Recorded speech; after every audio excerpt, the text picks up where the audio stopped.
scary skeletons and shivers down your spine.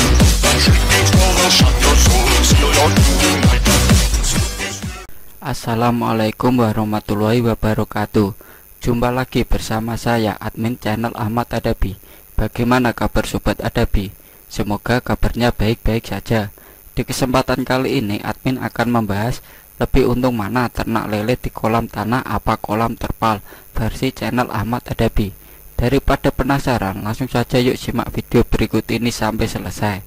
Tapi buat Sobat Adabi yang belum subscribe channel ini, klik dulu dong tombol subscribe-nya dan klik juga gambar loncengnya agar Sobat Adabi tidak ketinggalan dengan video-video terbaru dari channel Ahmad Adabi. Mari bersama kita bangun channel ini agar lebih berkembang lagi. Oke? Menurut admin, budidaya ikan lele itu lebih untung di kolam tanah. Itu menurut saya pribadi. Tapi saya terlebih dahulu akan menjelaskan kelebihan dan kekurangan budidaya ikan lele di kolam tanah. Untuk selebihnya Sobat Adabi analisa sendiri yang bagus itu di kolam tanah atau di kolam terpal ya. Kalau penafsiran saya, budidaya ikan lele itu lebih untung di kolam tanah. Di sini akan saya jelaskan kelebihan dan kekurangan apa saja budidaya ikan lele di kolam tanah itu. Langsung saja masuk pada intinya. Yang pertama, kelebihan kolam tanah adalah makanan alami melimpah. Jika Sobat Adabi tebar benih di kolam tanah, sudah pasti ada makanan alami yang sangat melimpah, semacam cacing atau binatang kecil yang lainnya. Pasti banyak yang hidup di kolam tanah tersebut. Terus yang kedua adalah amoniak dapat terurai oleh tanah.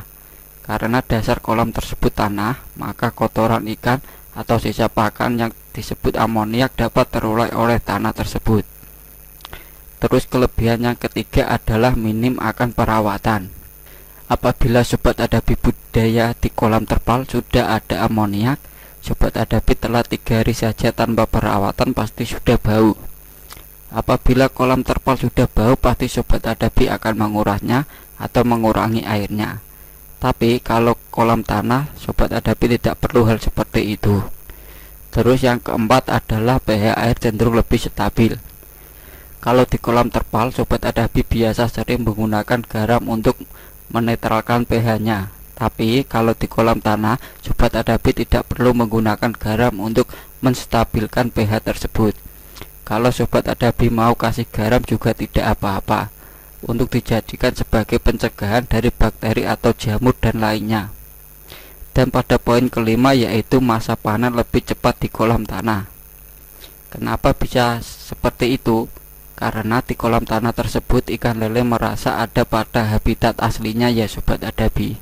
Kalau di kolam terpal, Sobat Adabi memberi makan telat pasti tidak ada cadangan makanannya. Beda dengan kolam tanah. Sobat Adabi telat memberi makan, pasti di situ ikan lele berusaha mencari makan alami yang ada dalam kolam tanah tersebut. Yang keenam yaitu hemat listrik. Kenapa bisa saya katakan hemat listrik? Karena apabila di kolam terpal itu cenderung lebih banyak mengeluarkan biaya listrik. Karena di kolam terpal itu kita sering kuras dan kurangi airnya. Maka untuk memasukkan air gantinya yang kita buang tadi, otomatis kita menggunakan pompa air. Dan pompa air tersebut menggunakan listrik. Jadi kita lebih sering menyalakan listrik untuk kebutuhan kolam kita. Pada poin yang terakhir yaitu yang ketujuh dari kelebihan kolam tanah, yaitu tidak mudah terserang penyakit. Kenapa kok bisa ikan di kolam tanah itu tidak mudah terserang penyakit? Karena ikan yang berada di kolam tanah, air di dalam kolam tanah tersebut pH airnya stabil. Ikan mudah terserang penyakit apabila pH air dalam kolam tersebut berubah-ubah. Contoh saja di kolam terpal, apabila turun hujan sekali saja, itu pH-nya pasti turun. Karena air hujan bersifat asam, air hujan itu mengandung asam yang tinggi. Apabila pH-nya turun, kekebalan dan daya tahan tubuh ikan akan turun pula. Dan penyakit semacam jamur aeromonas dan bakteri lainnya pasti mudah sekali untuk menulari ikan tersebut.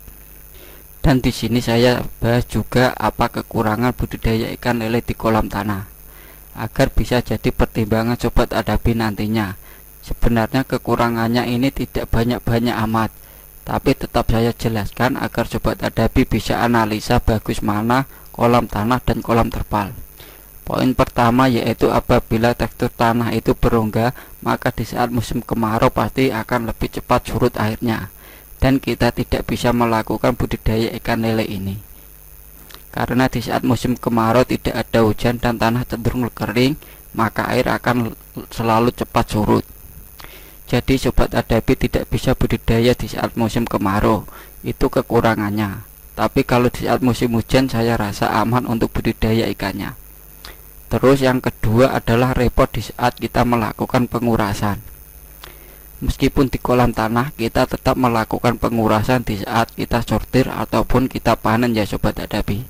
Jadi saran saya kalau mau tebar bibit di kolam tanah, sobat Adapi pilih bibit yang besar agar tidak sortir sampai panen. Mungkin cukup itu saja yang biasa saya sampaikan seputar budidaya ikan lele di kolam tanah atau kolam terpal. Mana yang lebih menguntungkan, sobat Adapi bisa tentukan sendiri pilihannya. Semoga pembahasan ini bisa bermanfaat untuk sobat Adapi ya. Oh ya, untuk sobat Adapi dimanapun berada yang ingin request video atau sekedar tanya-tanya, bisa langsung tulis di kolom komentar. Dan jangan lupa bagikan video ini ke semua sosmed sobat Adapi agar teman-teman yang lain juga pada tahu. Terima kasih. Assalamualaikum warahmatullahi wabarakatuh.